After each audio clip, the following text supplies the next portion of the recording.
Hello, this is Phil Fowave. Today I'm gonna talk about Elysian Alarms, a CD by US American death industrial and dark ambient project Hive Mind. Hive Mind is the brainchild of Gray Holger, who also runs the label Chondritic Sounds, the Noise Extra podcast, and performs in other projects as well, such as Black Sand Desert, for example, and a myriad of other projects. Released by Difficult Interactions in 2020 on various formats. The Elysian Alarms I have here is the regular CD edition, coming in a single-sided digipack with a transparent tray, rocking some beautiful artwork, which tackles the residual nature of the vibe of this release, and the fact that there's a lot of beauty to be found in all the sparseness and repetition that's waiting ahead. The CD packs 6 pieces with a total runtime of a little under 40 minutes. First piece on the CD, Wish Contact. The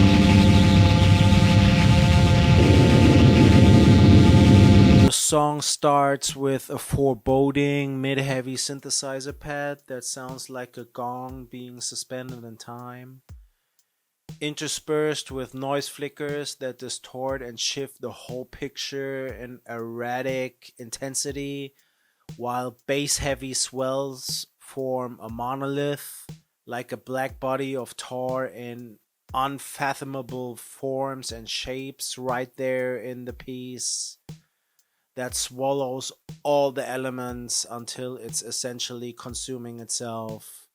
Going straight into the next piece, Mars, Cloaked in Leather.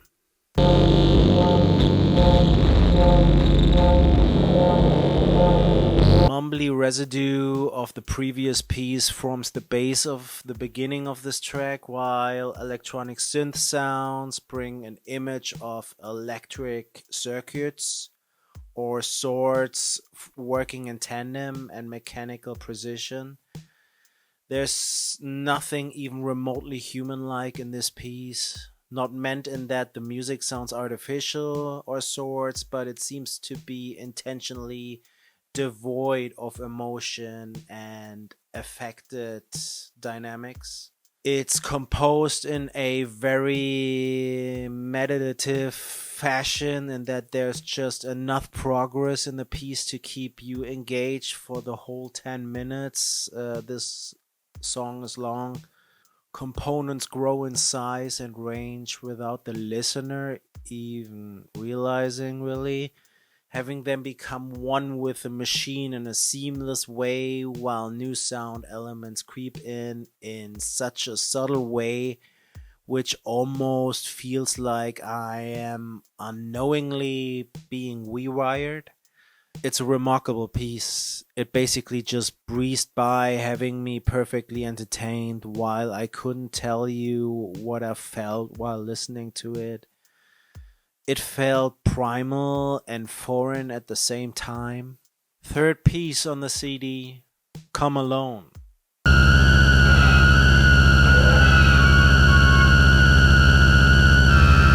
The piece comes in a lot more threatening in vibe, with deep synth pulses, power electronics adjacent pads, and metal junk sounds, while never really going into aggressive territory.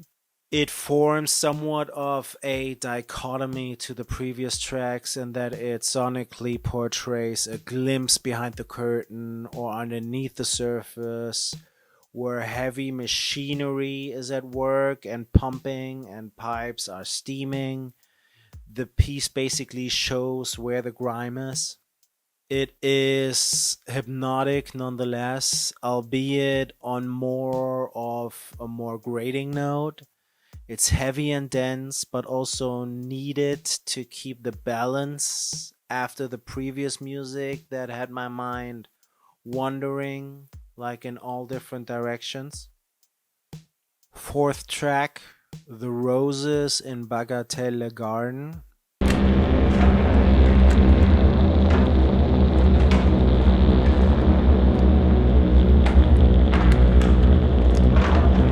probably the most frightening piece on the album. Bass heavy, death industrial, reminiscent bee swarm synth pads reanimate somewhat of the previously mentioned monolith. Only this time it's going right for the listener. It feels loud, close by, and very aimed with the heavy volume dynamics of the pulse. Crackling wood sounds give an image that the monolith entity is moving or growing in size and nullifying my surroundings, even though it feels strangely comforting and intriguing. Like, maybe I shouldn't walk away from this. Maybe I should just let this thing get me. Fifth piece, House Without a Key.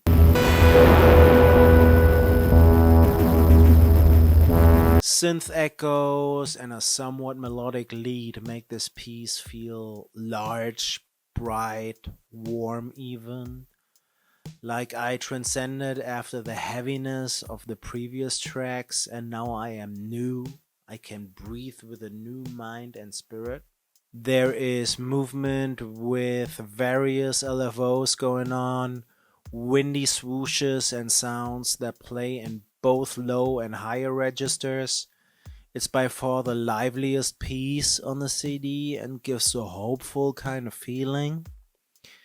It's a great composition and doesn't overstay its welcome, even though I'd have loved a reduction in sounds and volume at some point in the piece, or at least a more prevalent idea of a dynamic arc similar to the first piece, since this track goes big from the get-go and dynamically kind of stays there. For me, it would have more impact if the mix or arrangement played a little more with the dynamics. Other than that, I really like the resolution this piece brings. Last track on the album, Pawns Put Back Together.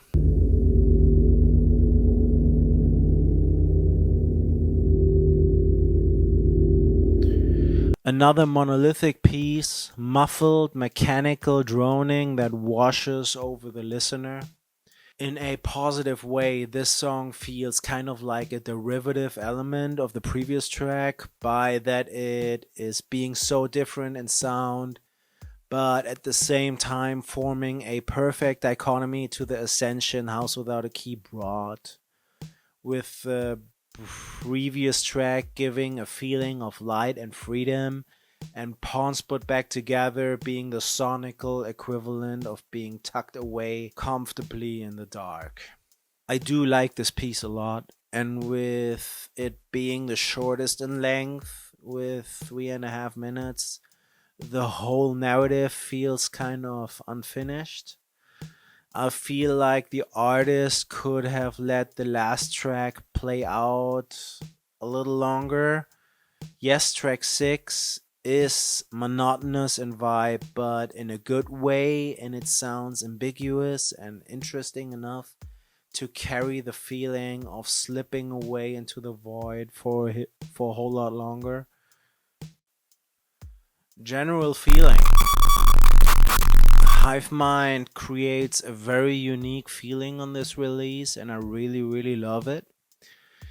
The album has an almost esoteric, spiritual vibe to it, with its heavy use of repetition, thoroughness of sound exploration, and total lack of nervous sounds and parts that are designed to trigger some immediate effect in the listener. Funnily, Elysian Alarms became my go-to doggo walk album in the last couple of months somehow. It sounds great. With its reduced compositions, the mix just creates enough space to give each sound space to shine and breathe. Pieces stand on their own long enough for me to really take a look around and pay attention to every sound without ever becoming boring. Each sound is mixed in a way that complement each other perfectly. Some moments lack in volume dynamics. If this was by design, I don't know, but I've been interested uh, in some more motion volume wise. However, the sound is never compressed to bits, and maybe the sameness of volume plays into this record being so meditative and monolithic. As mentioned, this is completely up my alley, and I find that Hive Mind brings a certain poise and discipline to the table that makes me think of Laurie Spiegel and Eliane Radic or other contemporary electronic artists from the 70s that created evocative fringe sounds a little while listening to these pieces. Big recommendation to anyone that's remotely interested in active imaginary world building through sound. No matter if you're a true harshhead or dabble in ambient sometimes, or if you're a score kind of person or whatever.